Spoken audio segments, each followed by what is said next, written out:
Okay, so I want to show y'all how to make a series of images from a Word document, basically. And what I'm going to do is, let me just download someone's. Got a composite here. Oh, it's already a PDF. And originally, of course, you guys were working on the Word doc as a, in a Word environment, and of course, it's by default going to save out as a doc. But Leslie's already saved her composites here as a PDF. So what I want to do is show you how to change these images into a individual. Each page in it, we're going to turn into an image. So what I'm going to do with this, if I click on it, more than likely it's going to open in the browser. And the browser is able to look at PDFs, but I actually want to download it to the computer. So I'm going to save target as and just send this to my desktop. And the thing you don't need to do is just click on it. If you just click, well, it's okay to click on it, but I do want you to be aware what I'm saying right now. Don't just click on it. Depending on the computer you're working on, by just clicking on it, the file associations might be set to something else. There are two types of softwares that may open this. One of them being Adobe Reader. The other one is Adobe Acrobat. We want to open this in Adobe Acrobat. So it should look like this right here. That's the icon for Adobe Acrobat. So what I want to do with this, I do want to open it in Acrobat, and I see that's where it's already keyed to go. So I'm going to just open it there. Whoops, nope, it's going to Reader.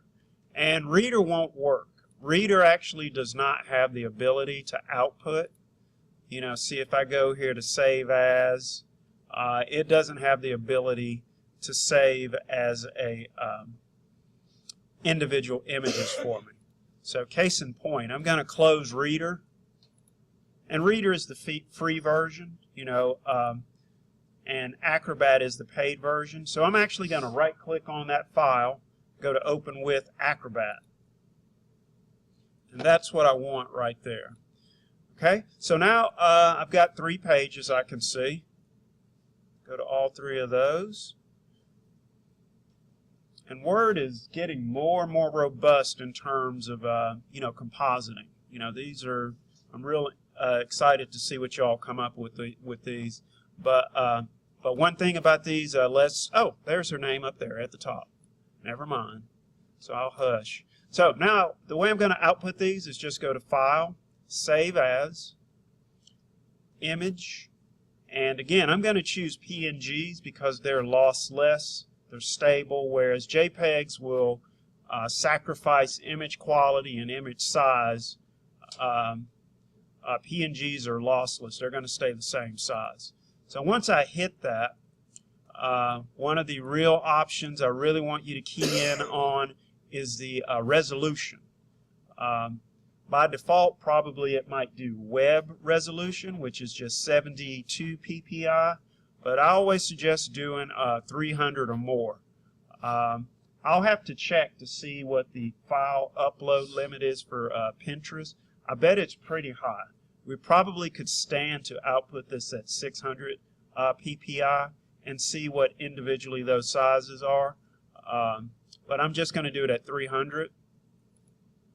And it's going to send this series of images just to the desktop. And what it's going to do is title them 1, 2, and 3, or 2 and 3. So I'm just going to hit that as Save.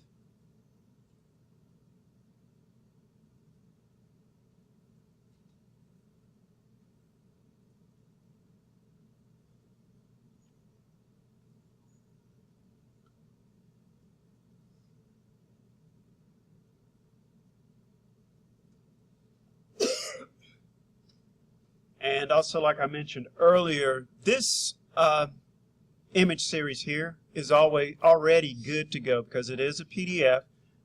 It could be uploaded now to both SlideShare and also Issue.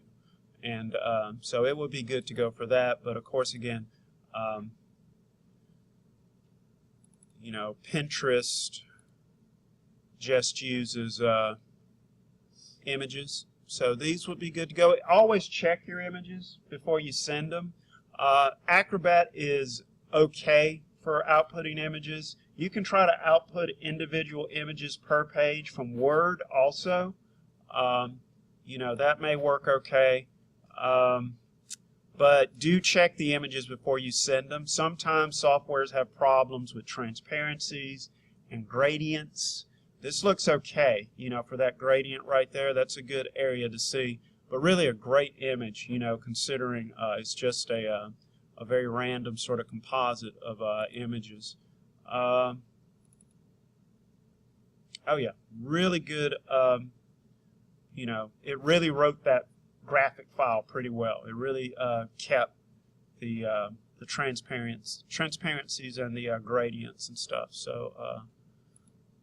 But that's the process for doing that. You know, use Acrobat, Adobe Acrobat versus Acrobat Reader to do that. And also, if you can't do either of those techniques from Word, or really anywhere on your computer, another technique you can use just to create images is just a screen capture.